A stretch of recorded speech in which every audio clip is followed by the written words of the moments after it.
Pongamos nuestra mente, nuestro corazón para meditar con el Señor, para contemplar su rostro y poder acercarnos a nuestro Padre Celestial, a Cristo, su Hijo amado. Oremos. Bendito y alabado seas tú, Señor Jesús, nuestro Padre eterno. Gracias porque nos das el privilegio de compartir con nuestros hermanos un día especial que tú nos has regalado para nosotros, para que te busquemos, para que podamos disfrutar de tu compañía y acercarnos más a ti, Señor. Perdona nuestras faltas, nuestras debilidades, perdona nuestro carácter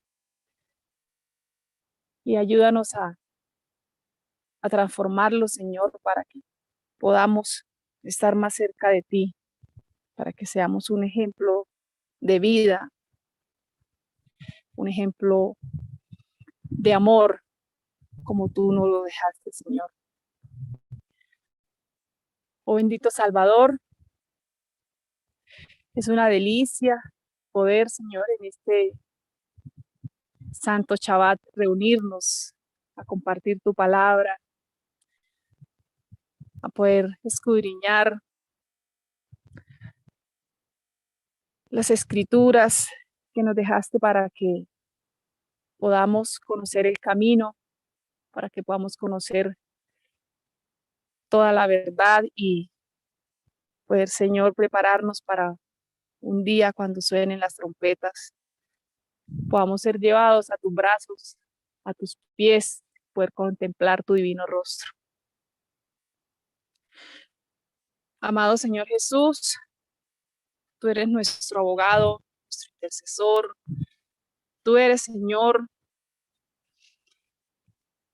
quien escucha nuestras súplicas y con gemidos indecibles aclamas por cada una de tus hijos, por cada una de las cosas que te pedimos.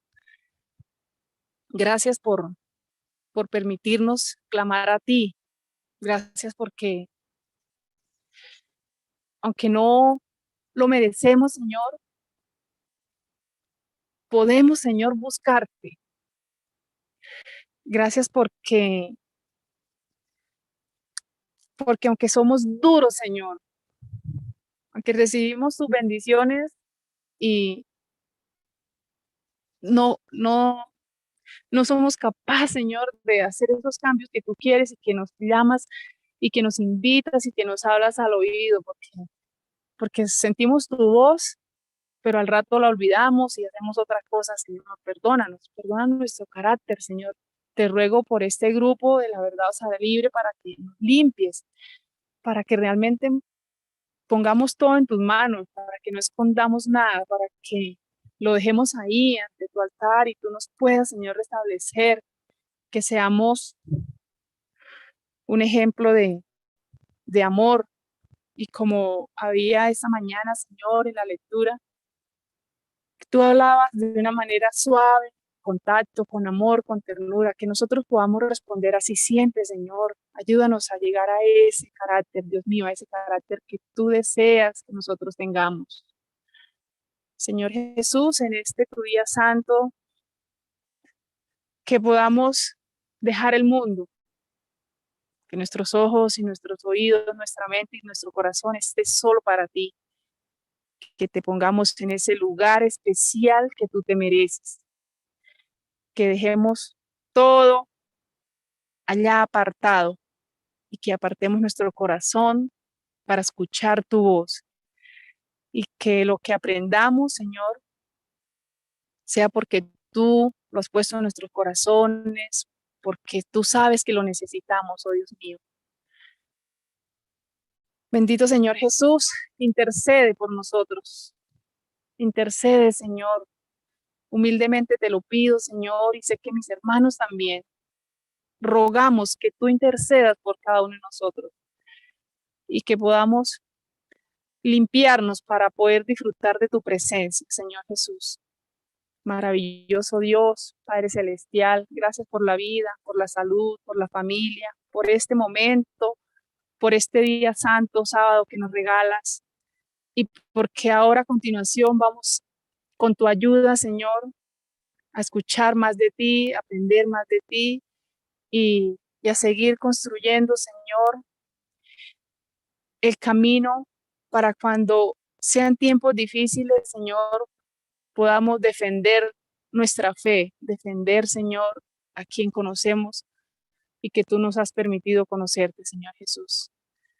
Dios mío y Señor mío, que a continuación el hermano que tú tienes dispuesto para que, y las hermanas que tú tienes dispuestos para que nos enseñen y nos traen estas líneas de tu palabra y cosas que tú has preparado con ellos para hoy, Señor, sea a través de tu Santo Espíritu, que tú les des sabiduría, les des discernimiento, nos des concentración a todos los que vamos a oír, Señor, y podamos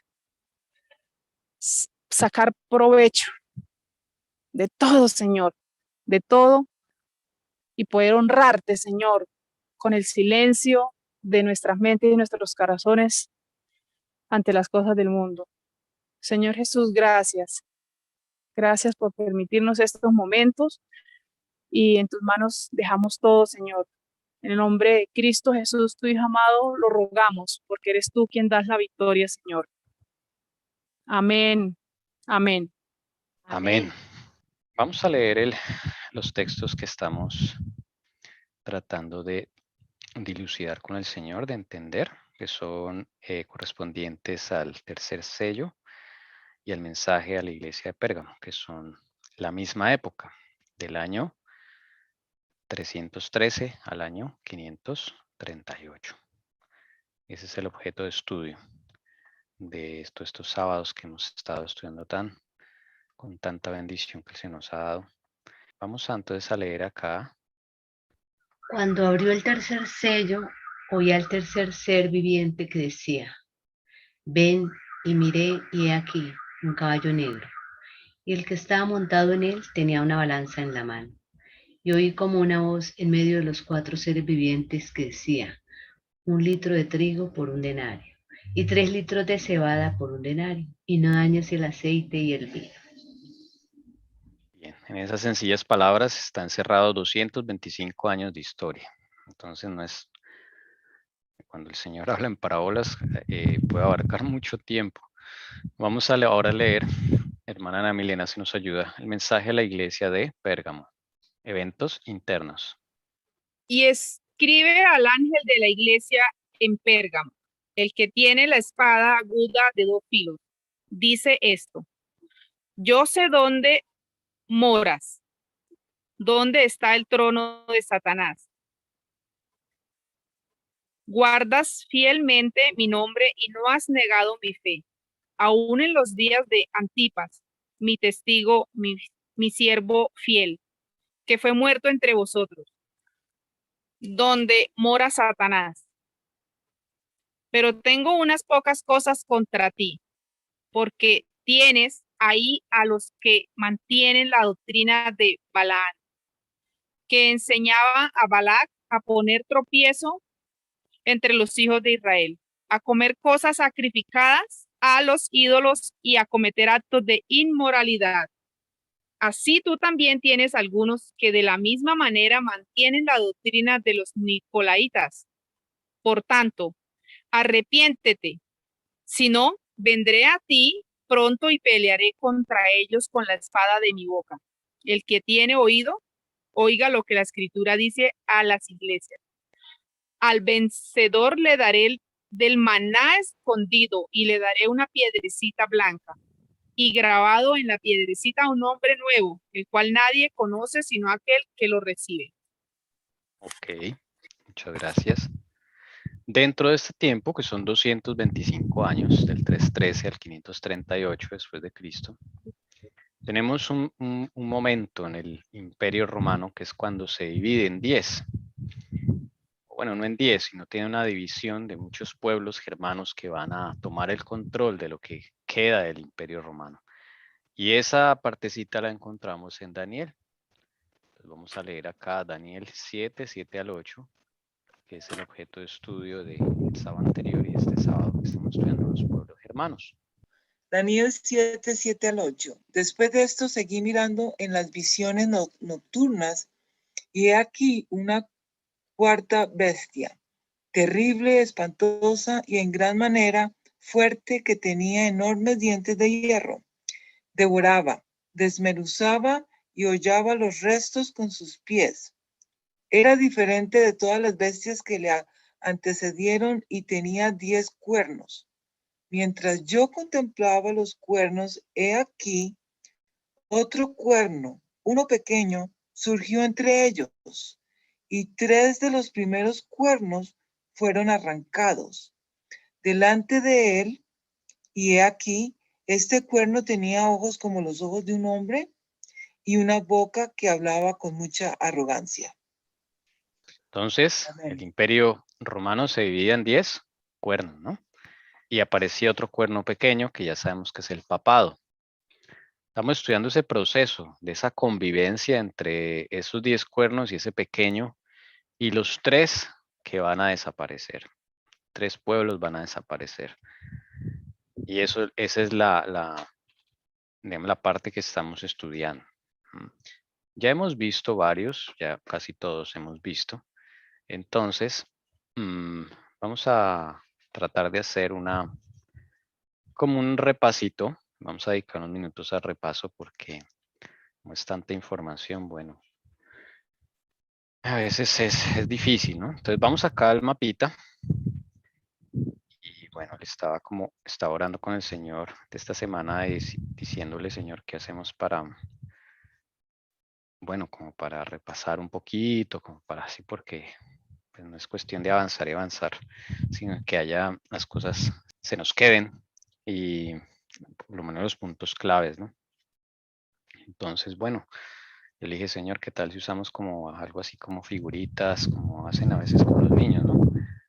Y bueno, creo que él estuvo de acuerdo y vamos entonces vamos todos a participar, ¿vale? Entonces, yo voy a poner aquí unas figuritas de algunos reyes y vamos a ponerlas al reino que pertenece. ¿Listo? En eso consiste el ejercicio.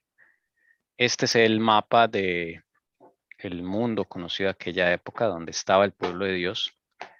Recordemos que la parte verde es el Imperio Romano de Oriente y todo lo demás va a ser gobernado por los pueblos germanos. Ahí va a desaparecer ya el Imperio Romano de Occidente. Va a dejar de existir. Los pueblos germanos, que los llaman bárbaros también en las enciclopedias, llegan y toman el control de toda esta zona occidental de lo que era el Imperio Romano de Occidente. Ok, entonces, en esta época, estamos hablando de siglo V, o sea, del 400 al 500, es que se establecen estos pueblos en gran medida. Entonces, vamos a repasar, ¿les parece? Voy a hacer preguntas y ustedes pues revisan en sus notas y la idea es que entre todos lo resolvamos, ¿listo? La primera pregunta es la siguiente, atención. Atención a la primera pregunta. De todas estas tribus germanas, ¿cuál es la primera que ingresa en masa al Imperio Romano de Occidente? Y la primera que entra a Roma, la capital, una de las capitales del Imperio Romano de Occidente. ¿Cuál fue la primera tribu? Entre visigodos, ostrogodos, vándalos, suevos, burgundios, francos, anglosajones, alamanes, lombardos. ¿Cuál de todos ellos la primera? Visigodos, hermano. Todos. Uy, muy bien. Muy bien, muy bien. Alabado sea el Señor. Entonces, ahora yo les... 409. Muy bien. Les voy a mostrar entonces un rey, a ver si se acuerdan cuál es este rey. Son figuritas que pusimos la semana pasada. ¿Cuál es el rey de los visigodos? ¿Cómo se llama? El primer rey que entró. Bueno, no es el primer rey que entró, pero el rey que se estableció en Roma y llegó a Roma por primera vez. Alarico. Sí, señora, Alarico I. Este es el de Alarico los primero. visigodos y es el que llega acá a Roma por primera vez, año 409, llega a Roma. Dura ahí hasta el 410 y entre el Papa y Honorio, el emperador, lo manipulan, lo engañan y lo tienen ahí esperando y al final pues él dice, acá no me quiere, entonces yo me voy. Y se fue, ¿a qué región? ¿A qué país se establecieron los visigodos? Ahí está en el mapa. A España y parte de Francia. Entonces, toda esta zona roja quedó de Alarico y sus descendientes. ¿Ok? Hasta el sol de hoy. Entonces, hablábamos de que nosotros tenemos sangre visigoda también, porque venimos de los españoles y de los indígenas. Por lo tanto, también tenemos por ahí genes visigodos. Entonces, estos visigodos se establecen ahí. Ellos no desaparecen, se convierten en lo que hoy es España. ¿Listo? Bien. Vamos con otro. Vamos con otro. ¿Cuál fue el nombre del rey de los vándalos que entra a el Imperio Romano? También. Podríamos decir casi que son los segundos que entran. Genserico. Muy bien. Aquí está Genserico. ¿Y Genserico para dónde se va? ¿En qué región se establece Genserico? Hay una ciudad muy famosa que se toman ellos. Una ciudad muy importante a la vez. ¿Pueden decir el nombre de la África ciudad? del Norte. Sí, señora, muy bien. Cartago, sí. Y la capital de África del Norte era Cartago. Entonces aquí se queda Genserico. Muy bien. ¿Alguien se acuerda el año cuando ingresó a África del Norte? ¿Los tienen por ahí en sus apuntes? Perdón, Cuatro- ¿cuál es la capital? Cartago. Cartago. Queda aquí en toda esta puntica. 419. Sí, señora. Ahí entran a África del Norte. Entran a conquistar y acuérdense que Cartago era una Sodoma y Gomorra, que eso era una ciudad pecadora, como lo dicen los mismos católicos, lo decían. Y llegó Genserico y limpió todo eso. Y ahí vemos también la mano del Señor para hacer juicio, ¿no? Para limpiar todo eso. Él echó las casas de prostitución que había en cada esquina y no fue cruel, como dicen los libros de historia. Él tenía formación cristiana, lo mismo que Alarico tenía formación cristiana. Entonces, recuerden que las enciclopedias los hacen ver como que ellos son los sanguinarios y Roma son los victimarios. Entonces, eso no es así. Bueno, y ellos aprendieron el evangelio, ellos no aprendieron el evangelio de los católicos, ellos aprendieron el evangelio de los apóstoles, o sea, un evangelio más puro. El problema de los reinos hermanos eran que eran de temperamento guerrero. Y eso pues lleva tiempo, digamos, para quitárselo, ¿no? Bueno, ¿cuál es el otro rey o pueblo más bien? El segundo pueblo, podríamos decir. ¿Cuál es el segundo pueblo que llega a Roma? El segundo reino germano que llega a Roma. Ya los visigodos entraron, pero ellos se fueron. ¿Cuál es el siguiente que llega? Los Cérulos. Muy bien.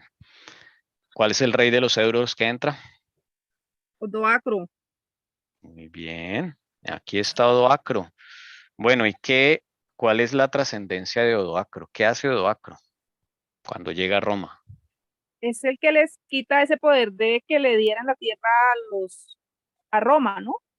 A los papas, al Y a clero romano. esos señores de allá. Exactamente. ¿Año en que llega Odoacro? 489. No. Es el año en que se termina el Imperio Romano de Occidente. Él es el que lo acaba, el que acaba con los emperadores. Él le quita el poder al último emperador de Roma. ¿En qué año fue eso? Esa fecha es clave, ese año es clave, porque ahí cambia el mundo. Deja de existir los césares en Occidente. 470, no, 76. Sí, por ahí es. Sí, señora, ese era. Ese era. 476. ¿Ok? 476. Porque ahí es cuando ya él le quita el poder al último emperador. Ya no hay más emperadores. Desde ese Ya momento no, deja de existir el Imperio Romano de Occidente. ya no hay más Imperio Romano de Occidente. No hay más, ya. Ahí se acaba. 476. ¿Alguien se acuerda del nombre del último emperador de Roma? De la Roma occidental. Ay, Zenón. No, ese es de Oriente. El que Odoacro le quita el poder. Odoacro le quita la corona, le quita el poder. No los matan y los masacran. Simplemente lo exilian. Eso creo que no lo anotaron. Se llama Rómulus Augustulus. Rómulo. Ese nombre existe allí en Colombia, Rómulo. Bueno, ese es el último emperador. 476. Pero el imperio de los Hérulos no dura mucho. Solo tiene un rey. Y a ese rey lo matan, le hacen una jugada, le hacen una conspiración ahí con el clero romano junto con el emperador de Oriente. Vamos a otra pregunta.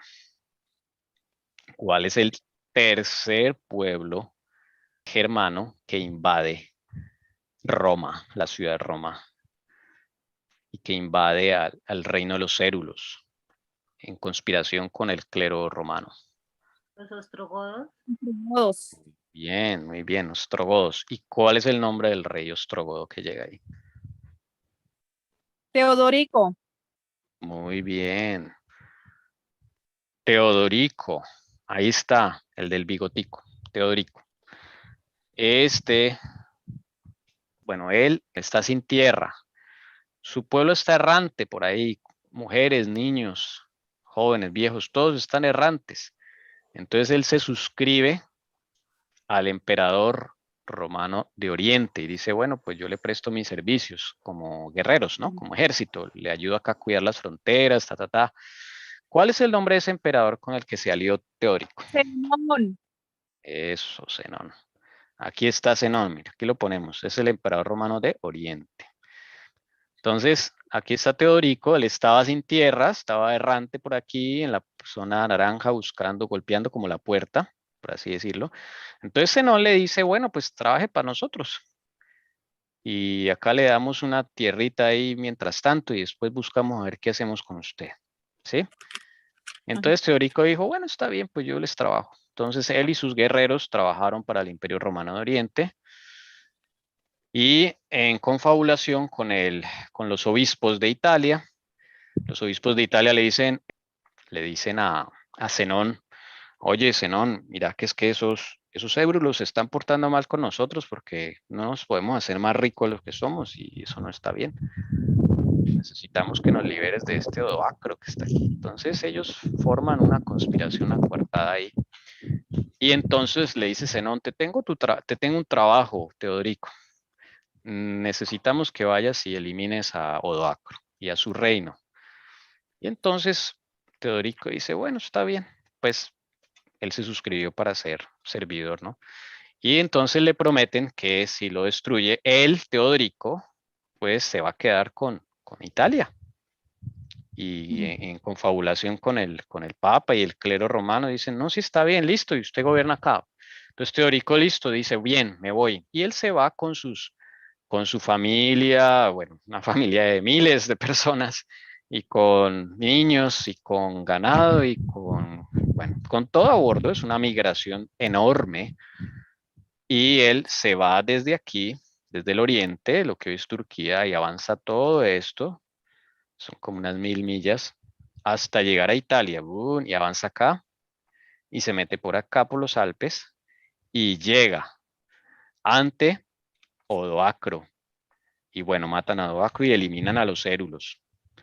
Entonces, Odoacro sale de acá, ¡pup! Y queda Teodorico. ¿Listo? Bien. Ahí entonces se inicia otra fase en Italia y queda gobernando Teodorico en Italia. Bien. ¿En qué años que llega Teodorico a Roma? ¿En qué años que captura a Odoacro. 489, ¿Cuál? 489, 490. Sí, señora, ahí, 489, 490, porque el asedio dura ahí buen tiempo. El 490 se toma como el año en que pues, se captura a Odoacro y ya se libera a Roma. Él por fin tiene tierras y todos los ostrogodos gobiernan a Italia. Toda la región amarilla ahora es ostrogoda. ¿Ok? Bien, y ahí se van configurando los reyes. Asimismo, los francos tienen su rey, los burgundios tienen su rey, los anglosajones tienen su rey, todos tienen sus reyes. Bien. Llega un momento clave con un rey. ¿Cuál es el rey franco que se bautiza católico? ¿Cómo se llama? Clodoveo. Muy bien, Clodoveo. Aquí está Clodoveo. Vamos a ponerlo acá, Clodoveo. Clodoveo, entonces él es el rey de los francos, él gobierna acá. Pero bueno, hay una señora que se fija en este rey, el rey Clodoveo. ¿Cómo se llama esa señora que se fija en él? Y dice, yo como que me voy a casar con ese señor. Cleotilde, Clotilde. ¿Y ella de qué reino es?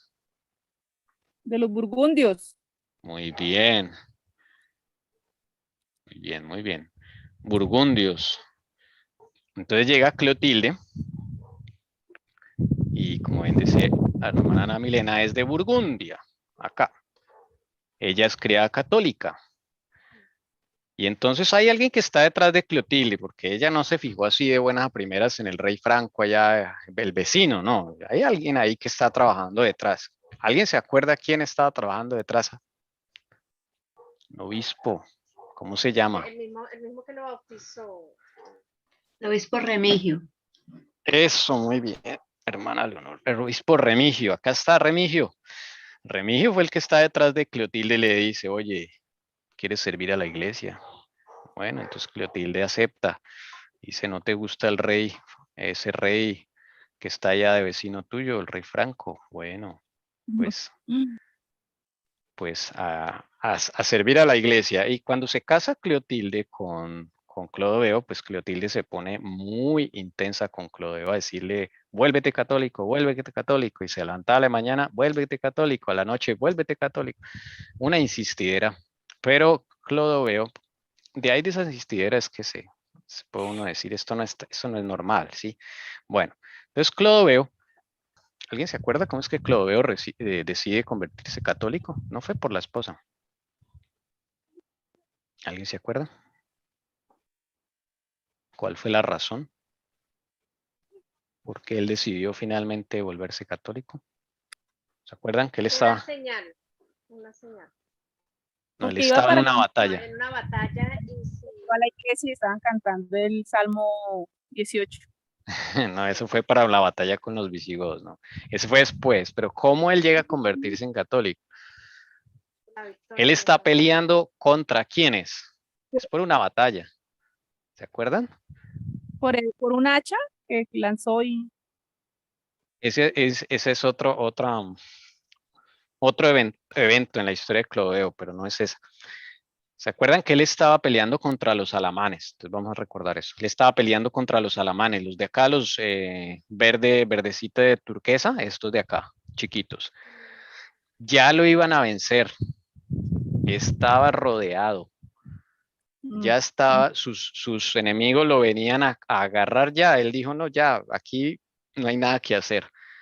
Y entonces él hizo un juramento, dijo, si me salvo de esta batalla, me vuelvo católico. Y enseguida, eso sí fue obra del enemigo, se cambió toda la batalla. Una flecha a la deriva le hirió al rey de los alamanes. Y los alamanes se asustaron porque no supieron de dónde salió esa flecha y se fueron con pánico corriendo. Y entonces el rey Clodoveo dice, uy, se cumplió, entonces como que sí me vuelvo católico. Y entonces ahí, muy parecido a lo de Constantino, ¿no? Constantino también en una batalla, tuvo una visión y le fue bien en la guerra, bueno. Entonces Clodoveo dice, le dice al ejército, bueno, ¿ustedes qué opinan? Yo no estoy como tan seguro porque pues sí, yo hice ese juramento, pero no sé si volverme católico. ¿Ustedes qué opinan? Entonces, pues los guerreros dicen, a donde tú vayas iremos nosotros. Si te vuelves católico, pues nosotros también nos volvemos católicos. Entonces concertaron eso. Entonces Clotilde se puso muy feliz. Al fin, este hombre se va a volver católico. Y llama enseguida, adivinen a quién, pues a Remigio, que entre otras cosas es uno de los santos patronos de Francia, San Remigio, y hay catedral para él y todo. Bueno, entonces Remigio llega y bueno, bautiza a Clodoveo. Remigio es de Francia. Listo. Y Remigio, bueno, bautiza a Clodoveo finalmente. ¿En qué año lo bautiza? ¿Ustedes se acuerdan? Fecha clave en el que él se bautiza y se vuelve católico. 496. Sí, señora, 496. En el 493 se casa con Clotilde, en el 496 se convierte. ¿Ok? Y de ahí viene algo muy decisivo para el clero romano, el clero católico. Y es conquistar estas tierras de los visigodos, esta parte que corresponde a la actual Francia, se la van a quitar a los visigodos. Y ahí es cuando él tira el hacha al aire y dice, allá donde caiga mi Francesca, que era el nombre del hacha, allá construiré una iglesia para los apóstoles, en honor a los apóstoles. Bueno, y entonces así se hace. Él va a la batalla contra los visigodos y él pide una señal. Ahí sí, porque no está seguro y dice, ¿qué tal que aquí, mejor dicho, donde pierda? Porque donde perdiera con los visigodos le caen los anglosajones, le caen los burgundios, le caen los ostrogodos, le cae todo el mundo a Clodoveo. Esa batalla es muy decisiva para la Iglesia Católica. Esa batalla es una batalla que también está mirando el emperador Zenón, está pendiente ahí porque dice Zenón, yo no sé si volverme al catolicismo o volverme a la otra facción cristiana, que son los católicos, los arrianos, o sea, yo no sé qué hacer. Y entonces Zenón dijo, si Clodoveo le va bien, pues yo me vuelvo católico. O sea, yo abrazo el catolicismo con todo el imperio de Oriente. O sea, eso es muy clave esa batalla. Y si pierde, yo me quedo con los arrianos católicos. Entonces, claro, esa batalla era bien tremenda. Clodoveo pide una señal y se va a una iglesia y la señal se la fabrican a escondidas. El clero de esa iglesia dice, cuando venga, concerta con su misma gente, los francos, dice, cuando venga el rey, ustedes empiezan a cantar el Salmo 18, pero no lo canten en latín, cántenlo en francés antiguo para que le entienda. Y así entonces cuando llega Clodoveo a la iglesia, escucha que están cantando el Salmo 18 que habla de la guerra y que le va a ir muy bien. Claro, tergiversado. Y entonces él dice, esa es la señal, me voy a la guerra. Y pues sí, señor, él se va a la guerra con los visigodos, no con Alarico ya no está ahí, está otro rey visigodo, y él le quita las tierras a los visigodos. Entonces toda esta parte roja, desde acá donde voy a poner a Clodoveo, es de los francos, de la rosada y parte de esta roja. Los visigodos quedan arrinconados allá en España. Ya de ahí en adelante quedan allá en España. Entonces al Papa se le abre esta ruta, a los burgundios los someten, ¿sí? Los someten, pues porque esta señora se casa ahí con él. El rey burgundio no está de acuerdo, pero le toca someterse, pues para no, sí, para evitar un baño de sangre innecesario. El rey burgundio dice, bueno, está bien. Pero el rey burgundio es, digámoslo así, protestante. Él no es católico, el rey burgundio. Y así queda el mapa político. ¿Alguien se acuerda cuándo fue esa batalla de Clodoveo con los visigodos? También es una batalla muy significativa. ¿Qué año? Clodoveo contra los visigodos.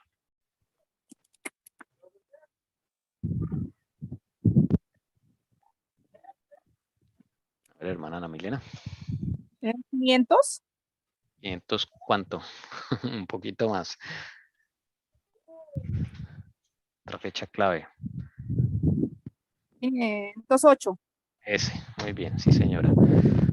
508, ahí es donde Clodoveo le quita esos terrenos, los mejores terrenos a los visigodos, y ahí ya queda más configurada la Francia actual, la Francia moderna. ¿Listo? Entonces, al final de cuentas, queda, vamos a poner a Alarico acá, aunque en ese momento ya no está Alarico, pero bueno, digamos que este es representa al rey de los visigodos. Él sigue gobernando ahí. Los suevos siguen gobernando ahí, los anglosajones ahí. Y así queda configurado. ¿Listo? Los reinos gobernados por los germanos que no son católicos son reinos de paz y prosperidad. ¿Ok? Son reinos donde hay libertad de conciencia. Los reinos, bueno, solo hay uno, el de Clodoveo, donde son católicos, ahí son perseguidores, sanguinarios y violentos. Ahí se ven los dos caracteres, ¿sí? Reinos fuertes, por así decirlos, como el hierro, y reinos débiles, como el barro, pero no son débiles de, bueno, de fuerza, sino de, en cuanto a no participan en cosas sanguinarias y crueles. Los reinos que gozaron de prosperidad y paz durante sus años, del 490 al 438, esos 48 años, fueron Italia con Teodorico, el reino visigodo con los reyes que siguieron, el reino vándalo con Genserico y todos los que siguieron adelante de Genserico. ¿Listo? Esos gozaron de total libertad religiosa. Y el reino sanguinario era Francia. Y el Reino Unido sanguinario era el de los anglosajones, pero no por ser católicos, sino por ser paganos, eran un poco violentos. Bueno, así quedó Europa, la Europa primitiva, la Europa antigua. Bien, y acá en el Imperio de Oriente, agarrados todo el tiempo, agarrados con doctrinas, con concilios, con lo de siempre, agarrados. Ese era el panorama político desde el 490 en adelante. Entonces vamos a empezar a contar la última parte de la historia del sello, del tercer sello. Bien, del tercer sello. Bueno, leamos acá un texto para verificar cómo fue el reinado de Teodorico, para que ustedes vean cuál es la diferencia del cristianismo que tenían ellos, ¿no? Recordemos que acá ya casi todos están cristianizados, excepto los anglosajones. ¿Listo? Los anglosajones, eso sí nos dejan cristianizar, y si no, nosotros no queremos nada de eso. Seguimos siendo paganos. A ellos les tomó por lo menos 200 años más en volverlos católicos. Al Papa le tomó eso. Pero entonces es el único pueblo que quedó, digamos así, como pagano. El resto ya estaba cristianizado, católicos o el otro cristianismo celta. Bueno, ese es el panorama. Vamos a leer cuál era el reinado o qué pensaba Teodorico, para saber sí, qué política implementó. Un saludo para todos. Hola, mucho gusto, Dios lo bendiga. Adelante. Una pregunta, ¿hasta cuándo la Biblia, los últimos escritos de la Biblia, hasta qué época van? Los últimos, o sea, la Biblia, ¿hasta qué época van? Bueno, el último escrito es el de Apocalipsis, año 90, Okay, después de Cristo. 90 después de Cristo, 90, 92. Y todo esto que está relatando ya es del año 400 algo, ¿cierto? Sí, señor, del 400 al 500. Está Esto es... explicando cómo era la composición política de Europa en ese momento. Y hay, Sí, sí. o sea, si la Biblia, lo que uno lee en la Biblia, los últimos capítulos, van hasta el año 90, ¿me dices? Sí, señor. Apocalipsis, el último libro. Pero la profecía va para el fin del tiempo, ¿cierto?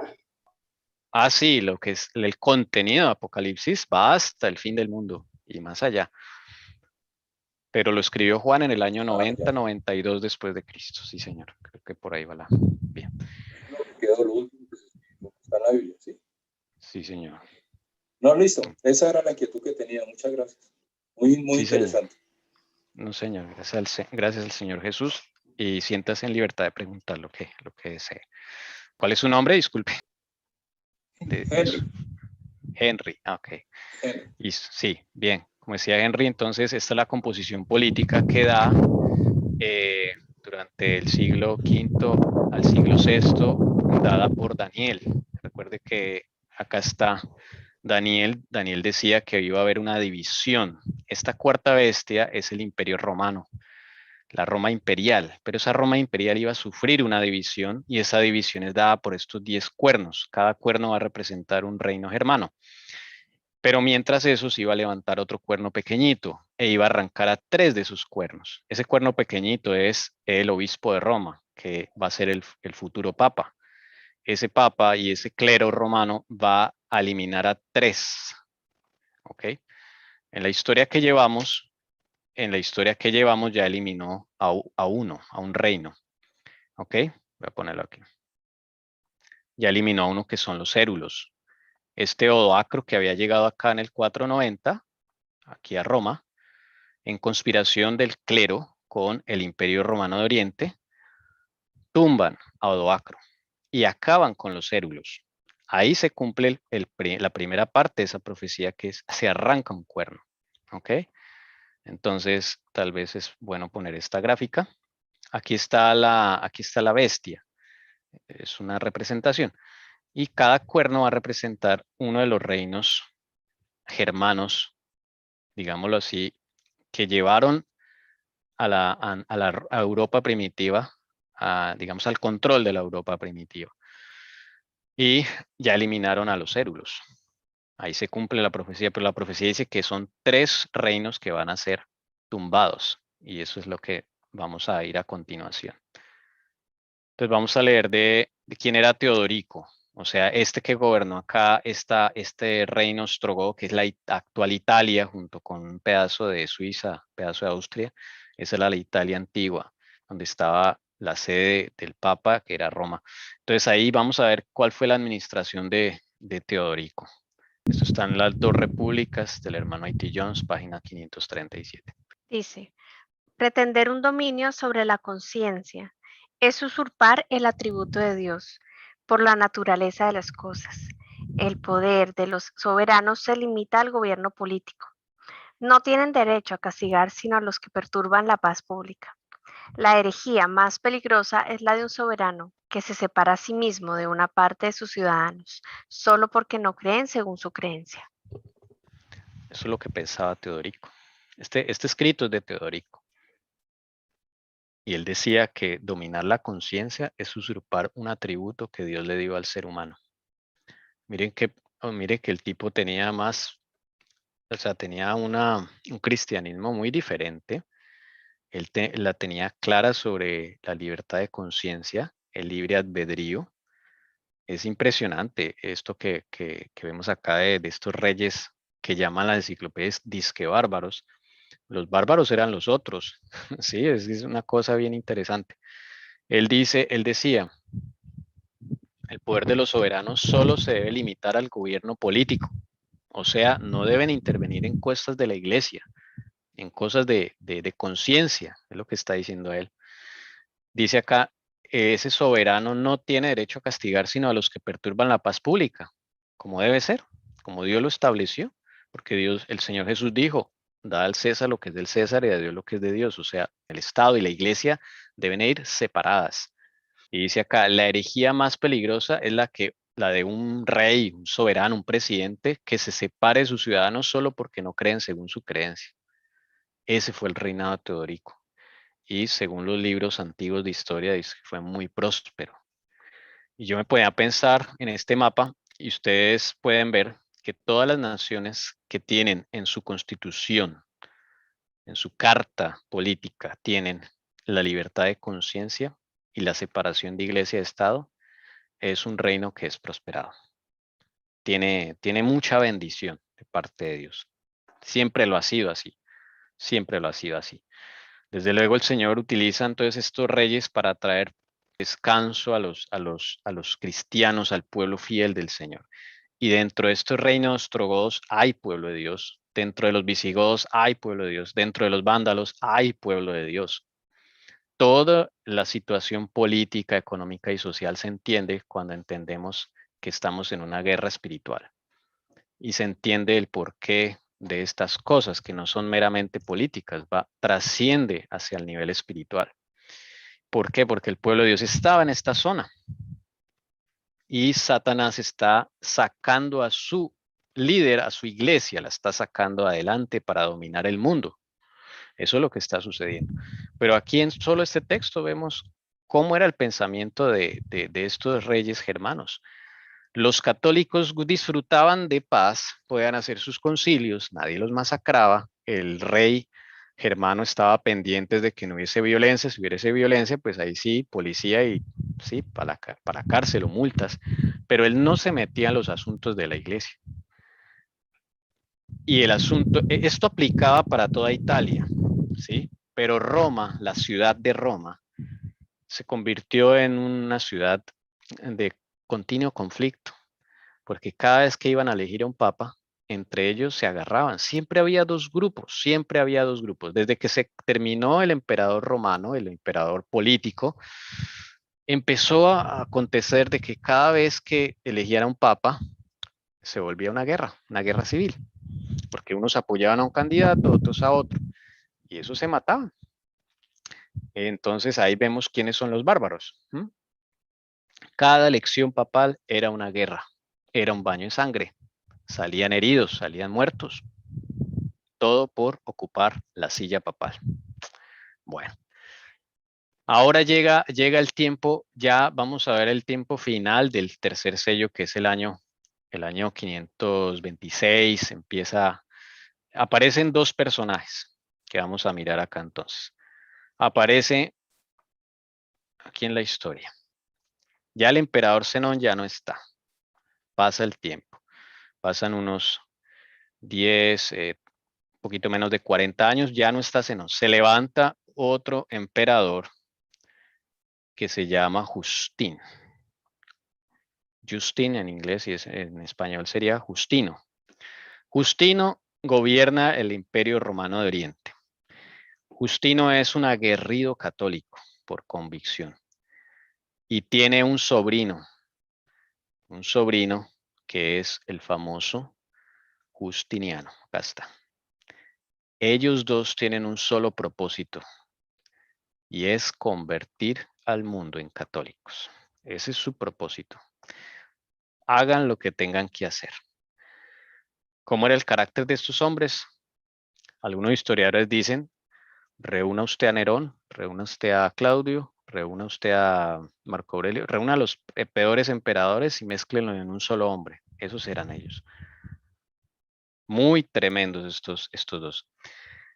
Y en esa afán por buscar esa supremacía católica es que se empieza a ver envuelta todo el mundo en aquella época, ¿ok? Con estos dos hombres. Bueno, Justiniano está chiquito, él está pequeño, pero ya tiene un temperamento terrible y apoya a su tío en todo.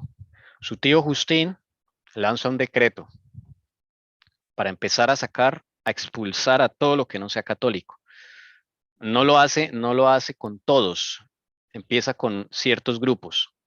Los nestorianos se van, los arrianos se van, los judíos se van, así, de a poco. Entonces, le dicen, claro, lo que él haga acá en Oriente va a influir en lo que pasa en Roma y en Italia y en Europa, va a influir, ¿sí me entienden?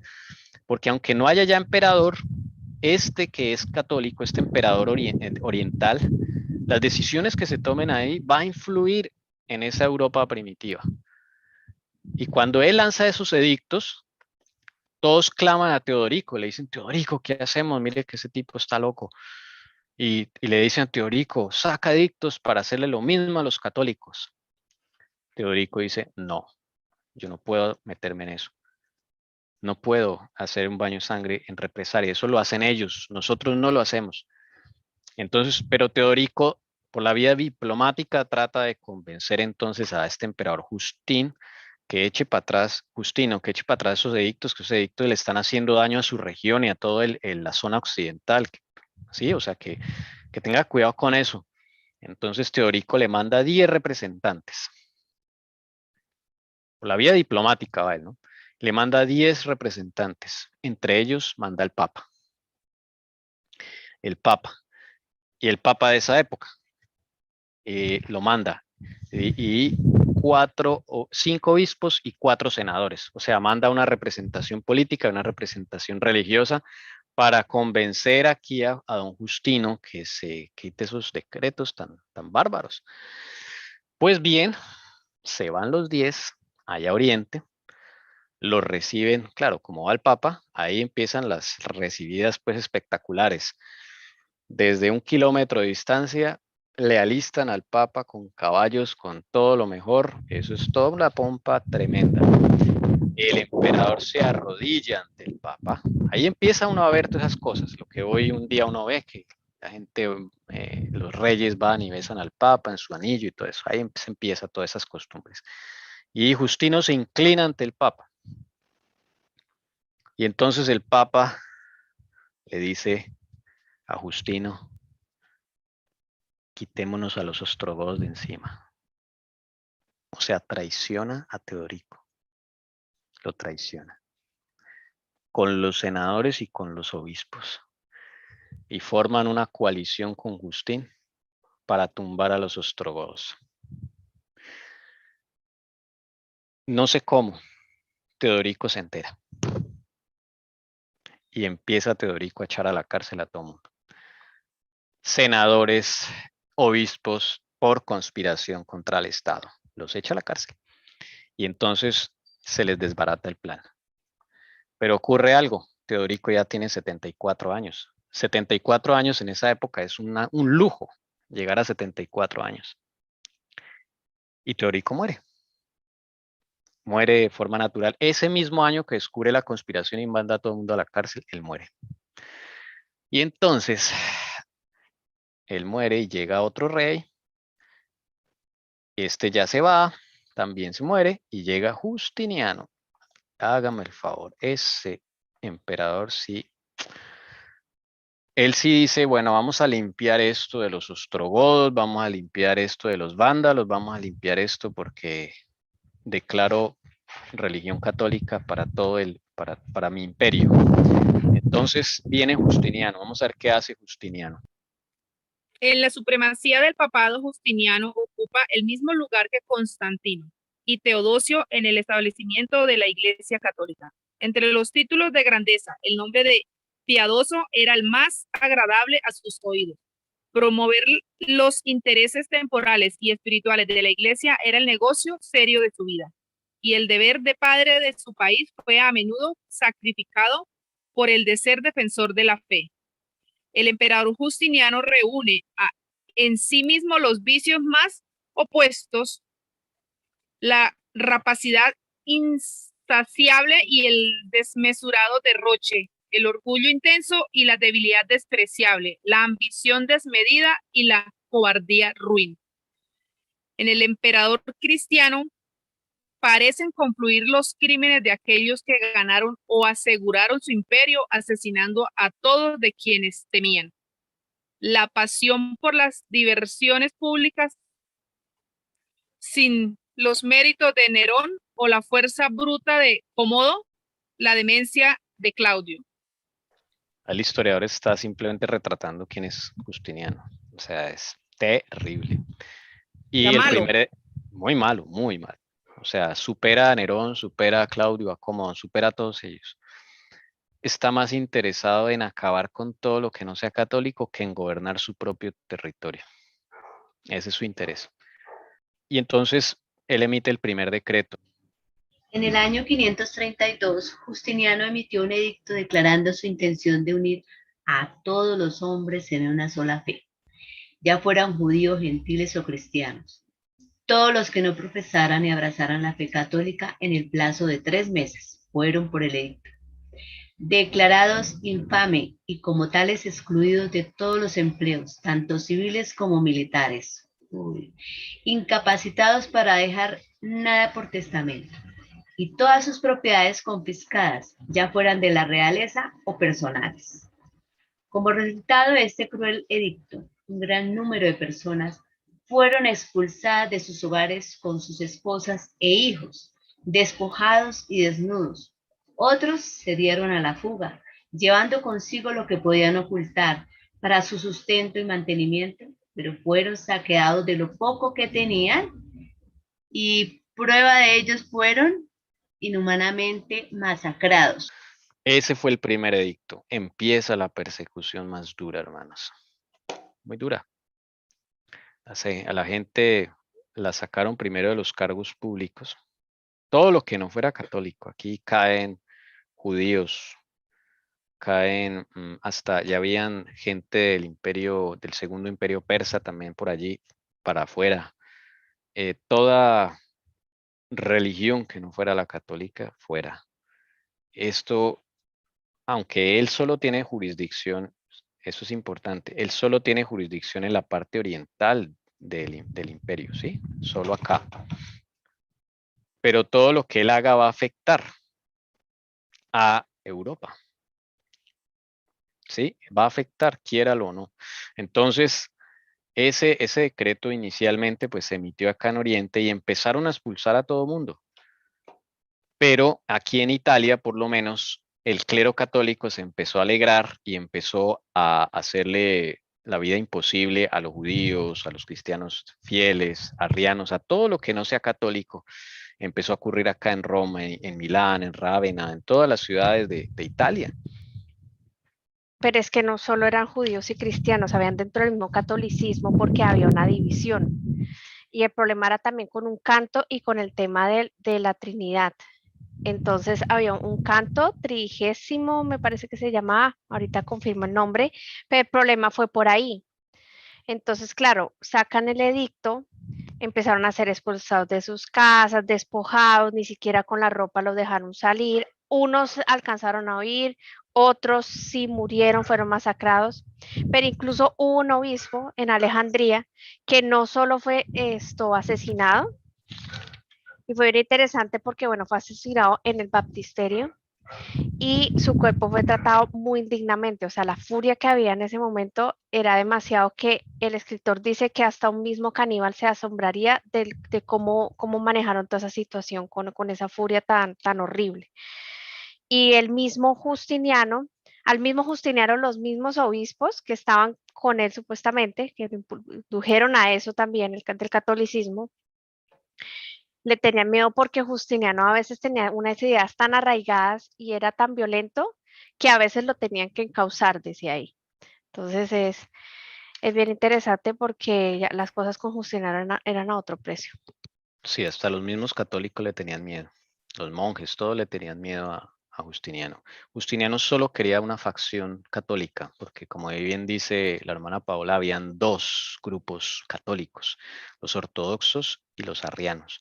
Y ellos querían acabar con los arrianos, católicos arrianos. Entonces, en esa cruzada se emprende Justiniano.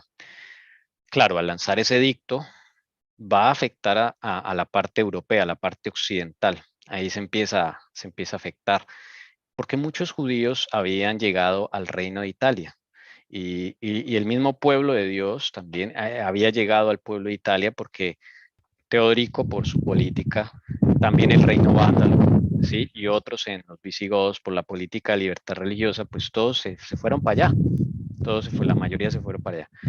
Y entonces ahí empieza como la gran persecución. Es tan importante este edicto, hermanos, que este edicto, mire que este edicto dice acá, realmente el edicto, el alcance del edicto es que fueran expulsados de los empleos civiles y militares, ¿sí? Que no pudieran dejar nada como herencia por testamento, confiscación de propiedades, pero no habla de darle muerte. Pero esto es suficiente para que el católico, el clero católico y todos se enardezcan contra todo lo que no es católico. O sea, todo lo que está en su corazón lo expulsan y muchos son despojados, desnudados, arrastrados y masacrados. Increíble eso, impresionante. Y el edicto no decía que los debían matar, pero miren todo lo que hace un edicto. ese fue el famoso edicto de Justiniano, y ese edicto, ese mismo edicto de Justiniano, aún está en vigencia, porque ese edicto lo acogieron los papas y lo ingresaron en su lista de cánones y de ley canónica católica. O sea, este edicto no terminó solo con Justiniano. Ese edicto fue el que usaría el papado para perseguir en la Edad Media todo lo que no sea católico. Increíble. 532, por eso es tan importante este edicto. Otra cosa que hizo Justiniano que cambia mucho el aspecto del papado fue en el 533. Como bien decía la hermana Paola, hubo un problema, habían muchos problemas. Por ejemplo, los que decían que Cristo solo tenía una naturaleza y los que decían que Cristo tenía dos naturalezas. Ellos dos se agarraron. El uno al otro con violencia, eso era con pedradas, con violencia, no era con argumentos. Y entonces, desde luego, sabemos por la pluma inspirada de que el Señor Jesús tiene dos naturalezas, la divina y la humana, pero salió una facción diciendo y sustentando que solo tenía una, la divina. Ese es los monosufitas, se llama ese término, los monosufitas. Y entre ellos se agarraron y todo, y Justiniano los saca y los acaba. Justiniano, entonces, en esos conflictos siempre llamaban a Justiniano para que lo resolviera, y Justiniano lo resolvía era a las malas, ¿sí? Entonces a Justiniano lo llamaban de última, ya cuando no veían que las cosas le estaban saliendo de las manos, llamaban a Justiniano. Justiniano le rinde cuentas al Papa, le empieza a rendir cuentas y le empieza a narrar todo lo que han hecho. Claro, como Justiniano está en la parte oriental y el Papa está en Roma, entonces la comunicación de ellos pues empieza a ser por medio de cartas, y el emperador Justiniano empieza a rendirle cuentas a él. Miremos cómo se dirige al Papa Justiniano. Rindiendo honor a la cátedra apostólica y a vuestra santidad, como siempre ha sido y es nuestro deseo, y honrando a vuestra bendición como Padre, nos hemos apresurado a poner en conocimiento de vuestra santidad todos los asuntos relacionados con el estado de las iglesias. Habiendo sido todo en momento nuestro gran deseo, preservar la unidad de vuestra cátedra apostólica y la constitución de las santas iglesias de Dios que se ha obtenido hasta ahora y aún se obtiene. Por lo tanto, no hemos tardado en someter y unir a vuestra santidad a todos los sacerdotes de todo el Oriente. Por esta razón hemos creído conveniente poner en vuestro conocimiento los presentes asuntos de perturbación, aunque son manifiestos e incuestionables y siempre sostenidos y declarados firmemente por todo el sacerdocio según la doctrina de vuestra cátedra apostólica. Porque no podemos permitir que nada de lo que se refiere al estado de la Iglesia, por muy manifiesto e incuestionable que sea, se mueva sin el conocimiento de vuestra santidad, que es la cabeza de toda la Santa Iglesia. Porque en todo ya lo hemos declarado, estamos ansiosos de aumentar el honor y la autoridad de vuestra cátedra apostólica. Un poquito dramatizado, pero bueno. Así eran ellos. Pero ese era su objetivo. Y es la primera vez que se le da el título al Papa de la cabeza de toda la Santa Iglesia. 533, otra fecha clave. Justiniano declara al Papa cabeza de toda la Iglesia. Y su objetivo, dice acá, es aumentar a lo máximo el honor, la autoridad de vuestra cátedra apostólica. Y como lo ponía al tanto, ¿no? Por eso, como decía ahí, creyó conveniente poner en vuestro conocimiento todos los asuntos. Y ya ahí, ahora sí está listo todo para la liberación de la Iglesia Católica. O sea, ahí ya es lo que faltaba para que ellos tuvieran el poder y definitivamente que quitarse esa parte del dominio del arrianismo. Liberación, entre comillas, porque nadie lo está persiguiendo. Nadie, absolutamente nadie. Ellos son los que están persiguiendo, los bárbaros son ellos. Y ellos le quitan las iglesias a los católicos arrianos, se las confiscan y esas iglesias pasan a ser católicas ortodoxas. en Oriente por lo menos.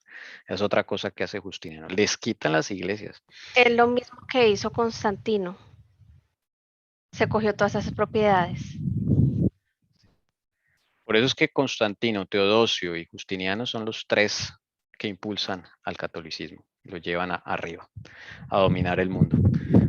Y bueno, entonces lo único que hay que hacer acá es acabar con los opositores. Entonces empieza una cruzada para acabar con los vándalos y los ostrogodos, que son los dos obstáculos que tiene el papado.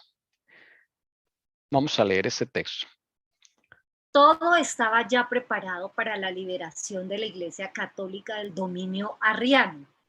La cruzada comenzó con la invasión del reino arriano de los vándalos en África, del que Gelimer era el rey, y fue abiertamente en interés de la religión e Iglesia Católica. Pues en un consejo de sus ministros, nobles y obispos, Justiniano fue disuadido de emprender la guerra africana.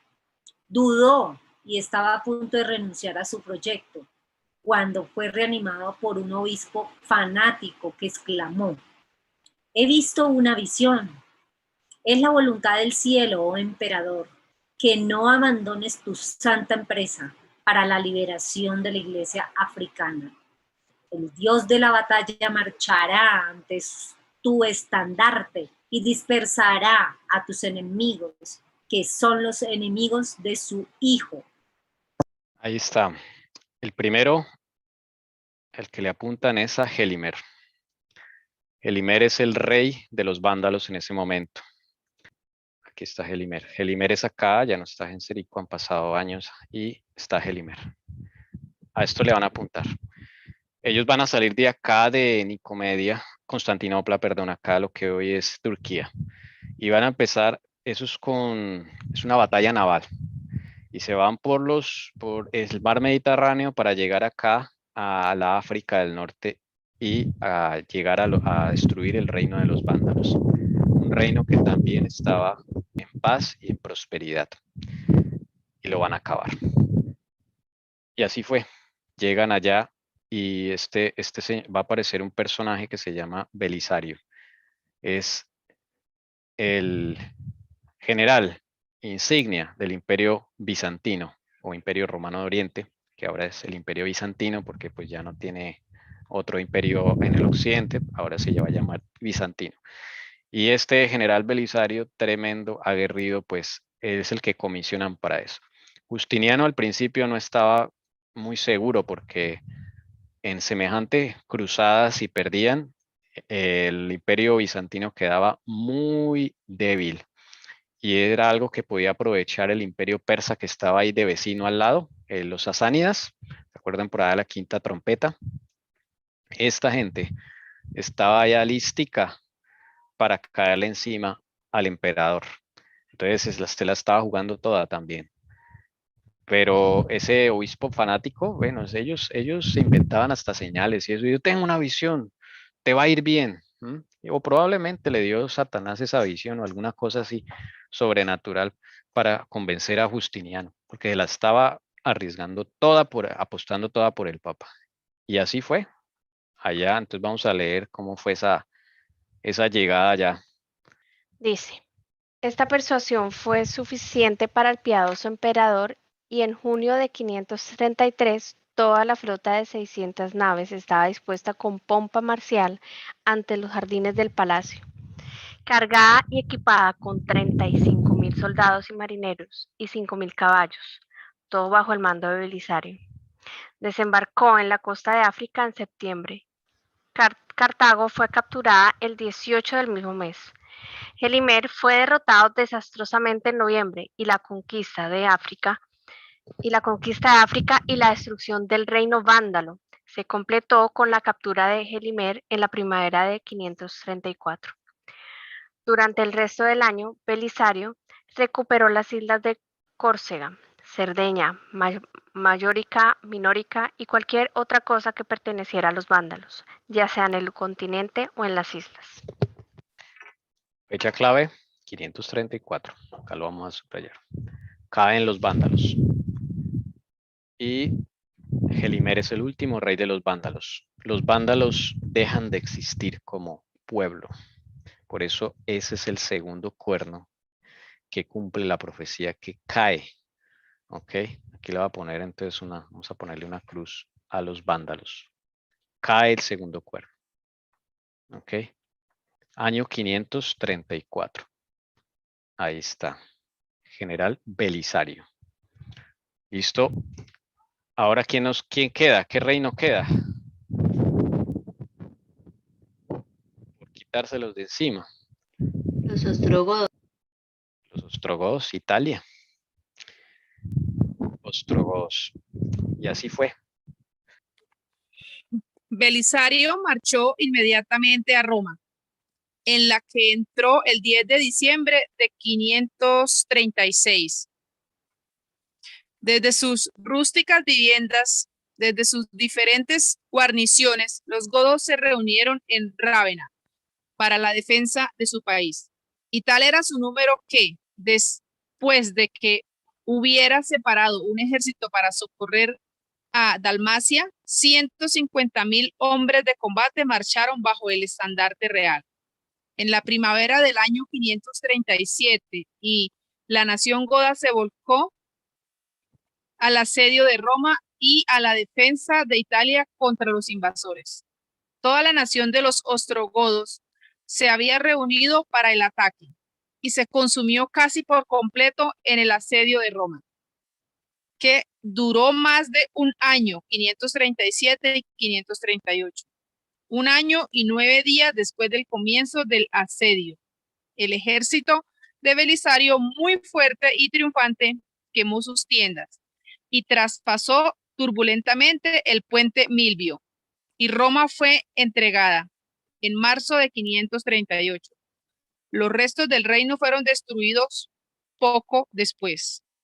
Habían perdido a su rey, su capital, sus tesoros, las provincias desde Sicilia hasta los Alpes, y la fuerza militar de 200,000 hombres, magníficamente equipados con caballos y armas.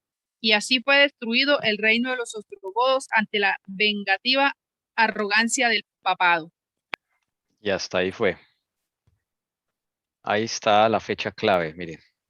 Esa fecha es súper importante porque termina los 1260 años de dominación, digámoslo así, pagana, y empieza la dominación papal desde el 538.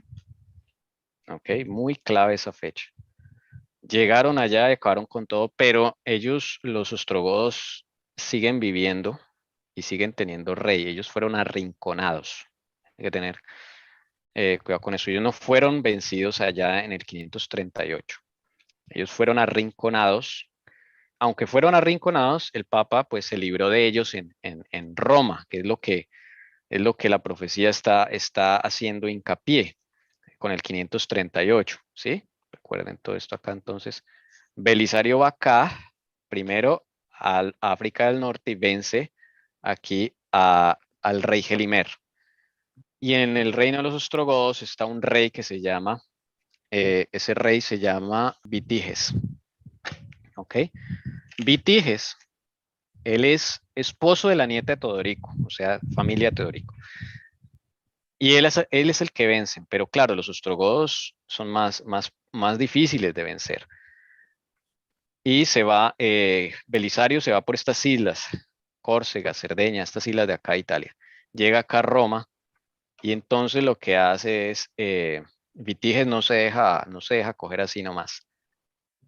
Ya cuando ven que nada se puede hacer, ellos se van. Después ellos negocian con el emperador. El emperador les da por allá unas tierras por allá, pero le queda libre al Papa. ¿Ok? Finalmente, ellos tienen más reyes y finalmente a los ostrogodos los vencen en el 553. O sea, los acaban finalmente en el 553. ¿Ok? Y así se completaría el tercer cuerno, que son los ostrogodos, que dejan de existir. ¿Ok? Los burgundios no aplican porque ellos fueron sometidos, ellos siguen existiendo, pero son sometidos a los francos, ¿ok? Los visigodos son opositores de Roma, pero ellos se quedan en su región y no dejan de existir. Después, con el tiempo, al Papa le va a tomar unos 200 años volver los católicos a España. Los suevos también. Los alamanes también. Le toma varios años volver los católicos y solamente puede volver católico al sur. El norte siempre fue un problema. El norte de Alemania fue un cierto problema para Roma. Y los anglosajones también dura unos 200 años en convertirlos al catolicismo.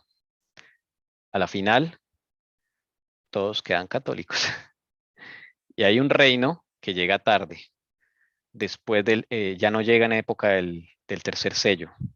Estos son el reino de los lombardos. Ellos llegan en la época del cuarto sello. Ellos llegan tarde, pero llegan.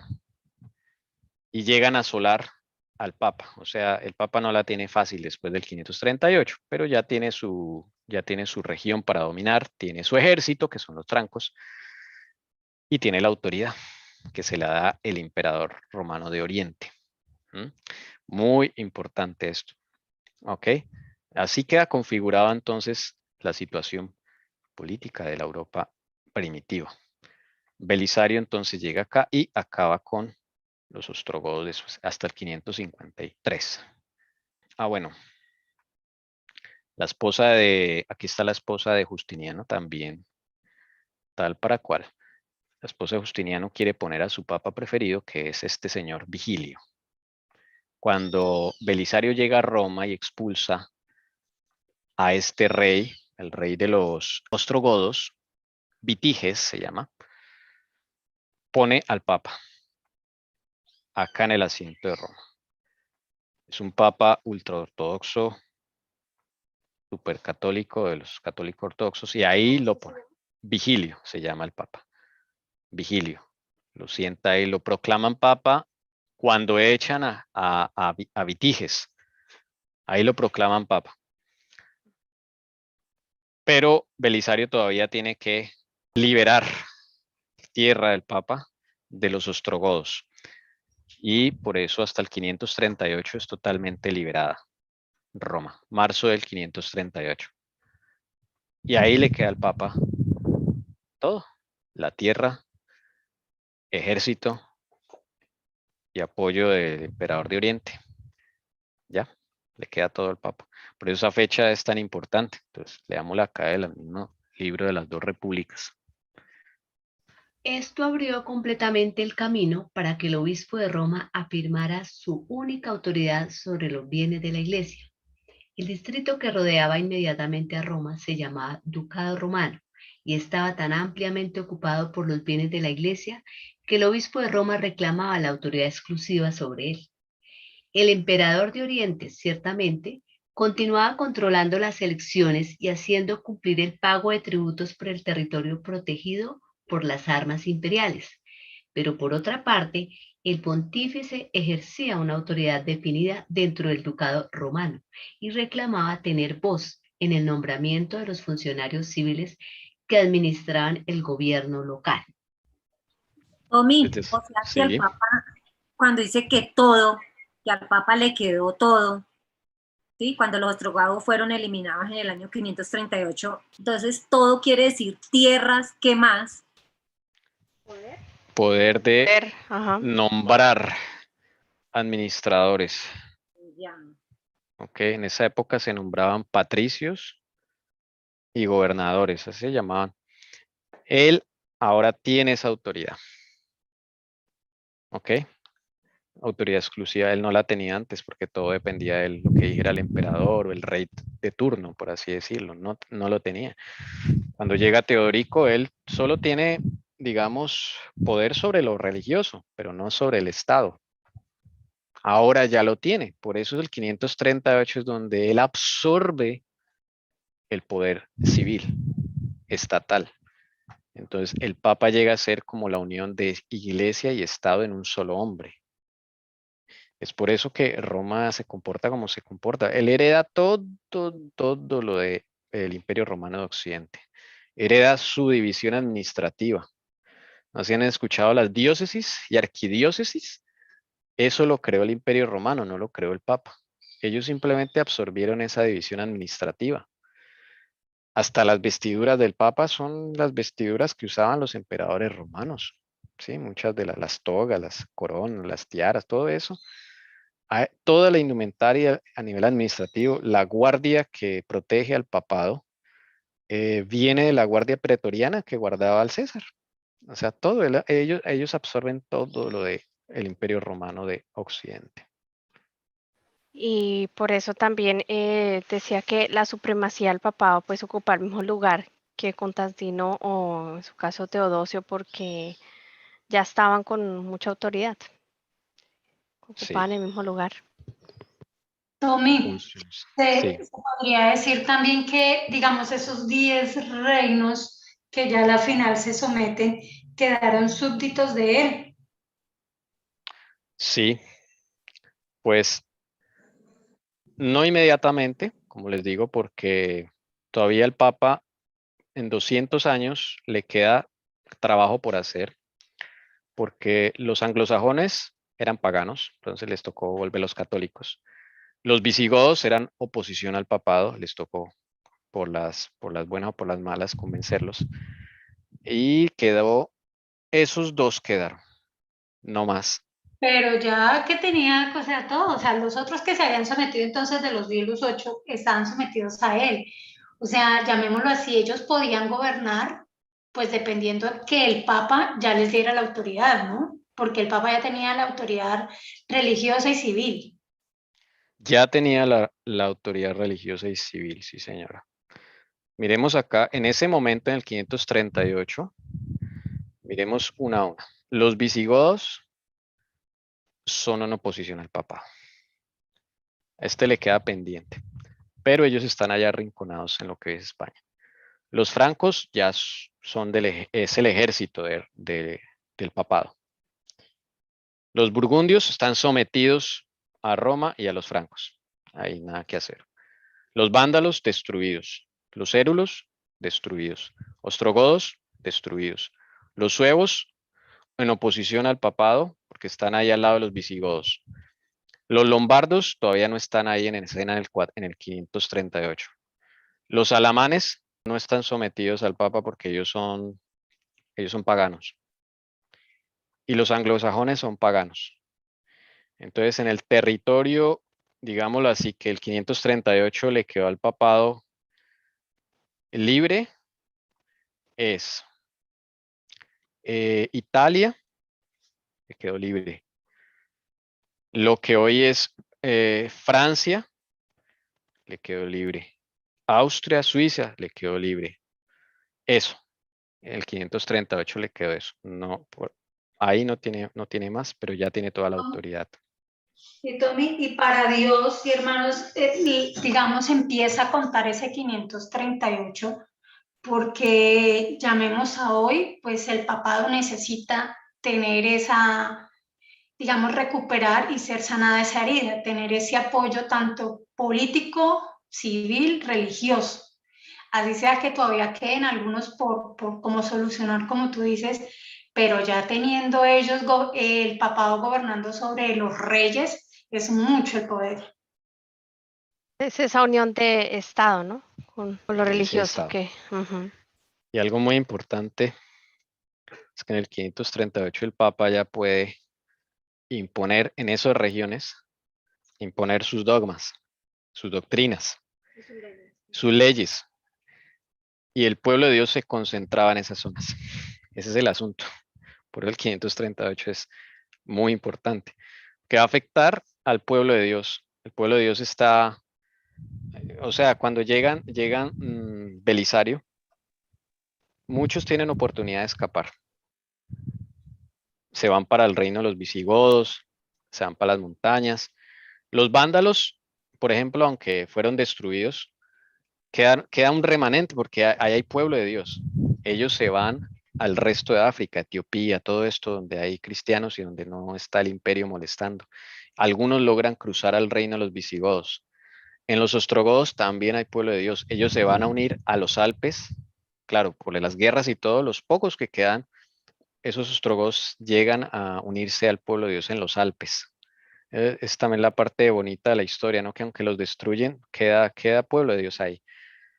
Em, entonces, desde ese punto de vista, el 538 es muy trascendental. Perdón, una pregunta. Sí, El Estado del Vaticano que hoy existe es como un remanente de todo eso que quedó políticamente. sí, señor, porque el Papa tenía toda Italia. Casi todo italiano, pues que todo, pero casi todo Italia era del Papa, totalmente. Y ahorita lo que, digamos, le dejaron de tierras es nada en comparación a lo que él tenía. Exacto, entonces en algún momento de la historia tuvo que haber como un acuerdo entre la parte política y la iglesia romana para decir, bueno, te dejo esta parte que se ya llamara el Vaticano y usted es soberano ahí, y el resto de la parte política la seguimos manejando nosotros, ¿sí? Sí, señor, eso fue en la época de Mussolini. Ok, ¿Ok? interesante. Él es el que le Pues, da esas Tratado tierras. de Letrán. El Tratado de Letrán, sí, como dice el argumento. ok, interesante. Después de Ahí es la donde, Segunda Guerra Mundial, ¿sí? ¿O no? Sí. sí, señor, antes de la Segunda Guerra Mundial, después de la Primera. 50 hectáreas le da. Eso es Lo el redujeron. Vaticano. Eso es el Vaticano, 50 hectáreas, literalmente. Es una Pero cosa, ahí es donde empieza a sanar la herida, ¿no? Pero el papado tiene plan no quedarse con ese pedacito. claro, desde luego, sí. Bueno, pero así quedó el Papa. Gracias. Sí, ok. Los franceses son el ejército del Papa, eso no hay que olvidarlo porque a partir de ahí los franceses son los aliados número 1 del papado y se convierten en su ejército, donde van a perseguir a todo el mundo. El Imperio Romano, ellos tienen problemas. Mire, este Papa, es que nadie sabe quién es el más malo, ¿no? Porque Justiniano es malo, pero este Papa después tiene problemas con el mismo Justiniano y no se deja. O sea, ahí uno empieza a notar que ya el Papa tiene más poder que el mismo Justiniano. Tanto así que a Justiniano le tocó ir por él y lo apresó y lo exilió. Ya es imposible controlar al Papa, aún para este mismo emperador que tanto hizo por él. Es impresionante eso, de lo que pasa después del 538, pero bueno, ya tendremos oportunidad de hablar eso. Terminemos con la última diapositiva. El Papa ocupaba el lugar del emperador y poseía una autoridad que incluía la del emperador. Esto es exactamente lo que se pretendía. Hemos visto que incluso mientras el Imperio Romano aún permanecía, el Papa León I, del 440 al 461, declaró que la antigua Roma no era más que la promesa de la última Roma, que las glorias de la primera debían ser reproducidas en la Roma católica, que Rómulo y Remo no eran más que los precursores de Pedro y Pablo, y los sucesores de Rómulo Augustulo, por lo tanto, precursores de los sucesores de Pedro, y que así como la antigua Roma había dominado el mundo, la última, mediante la sede del santo y bendito Pedro como cabeza del mundo, dominaría la tierra. Esta concepción nunca fue perdida por el papado. Y cuando el Imperio Romano hubiera aparecido en sí mismo y solo el papado sobreviviera a la ruina y mantuviera firmemente el lugar y el poder en Roma, la capital con más fuerza y con mayor certeza se mantendría y afirmaría esa concepción. Esto es muy importante porque se comprende qué es lo que está en la mente de los papas, el sistema papal. Dice acá, para ellos, Rómulo y Remo fueron los fundadores de Roma, fundadores de la República Romana. Para ellos eran los precursores de Pedro y Pablo. Y aún hoy en día, o sea, esto es lo que piensan ellos. Y los sucesores de Rómulo Augustulo, que fue el último emperador, ¿sí? Dice, eran precursores de los sucesores de Pedro. O sea, ellos absorbieron a esa Roma como imperio. Podríamos decir que es una segunda fase de Roma. La frase, esta concepción nunca fue perdida por el papado, muy importante eso. Por eso todo su nivel eclesiástico, administrativo, de pensamiento, de persecución, todo, muchas cosas es heredada del Imperio Romano que pereció. Ellos vinieron a absorberlo y por eso se extiende en el tiempo el Imperio Romano. Y por eso la bestia de Daniel 7 va hasta el final. Esa bestia ahí no dice que muere. Ahí no dice que muere. Y la imagen de Daniel 2, ¿sí? El hierro, el barro, todo eso va hasta el final. Porque el hierro no perece, el hierro sigue hasta el final. O sea, cuando vemos al papado, vemos al Imperio Romano también. Eso es lo que está diciendo acá el hermano I.T. Johnson en el Imperio Eclesiástico. Bueno. Tommy, y ese hierro y todos esos metales, como aparece en la estatua de Daniel 2, lo destruye es el reino de Cristo. La piedra que no fue cortada por manos de hombre. Y ahí es donde sí viene el verdadero reino. Amén. Y eso es prueba que el hierro va hasta el final de los tiempos. O sea, el hierro es el Imperio Romano. Entonces, cuando vemos al papado, estamos viendo al Imperio Romano. Por eso es todo lo que se mueve allá es heredado del Imperio Romano. Hasta sus, escuchen bien, hasta sus perversiones son heredadas del Imperio Romano. Ellos son acusados, ahorita estamos viendo la acusación que se les hace de pederastas, de pedófilos dentro de la Iglesia Católica. Eso viene desde tiempos de los emperadores romanos. Los emperadores romanos, la gran mayoría fue pedófila y fue homosexual. Perversiones sexuales absolutas. Y eso que en esa época uno lo que lee era terrible lo que hacían y era visto normal, o sea, no se les acusaba, eso no es como hoy en día, que sí se les acusa, que sí es visto anormal, ¿no? En esa época, ¿no? Toda la pederastia, ellos se podían casar con una niña de 13 años y no pasaba nada porque era el emperador. Tal cual. Tommy, también se puede decir sin salirme del tema ni nada, pues solamente como esa anotación. Inclusive esto que hereda Roma viene de Egipto, ¿no? Sí, sí señora. Toda esa adoración pagana, claro, ahí está mezclado Egipto también. Es verdad, es verdad. Entonces, invitados en la tarde, hermanos. Muchas gracias. Dios los bendiga. Vamos a orar. Amado Padre que estás en el cielo, te damos gracias, Padre querido, por tan linda exposición, por usar al hermano, dedicando su tiempo a investigar todas estas lecciones que nos ayudan a entender muchas cosas, Padre. Damos gracias y pedimos que bendigas todo el grupo que estuvo presente hoy, a cada persona, Padre, con tu amor, con tus bendiciones. Ayúdanos a entender especialmente, Padre, para los últimos tiempos, por qué debemos estar preparados, por qué debemos estudiar estas lecciones. Pedimos, Señor, que nos despidas con tu bendición para el resto de la tarde. Bendice los alimentos que vamos a comer y bendice a cada hermanito, Padre, para que esta tarde podamos estar con energía para las lecciones de la tarde. Ayúdanos en Jesús. Amén. Amén.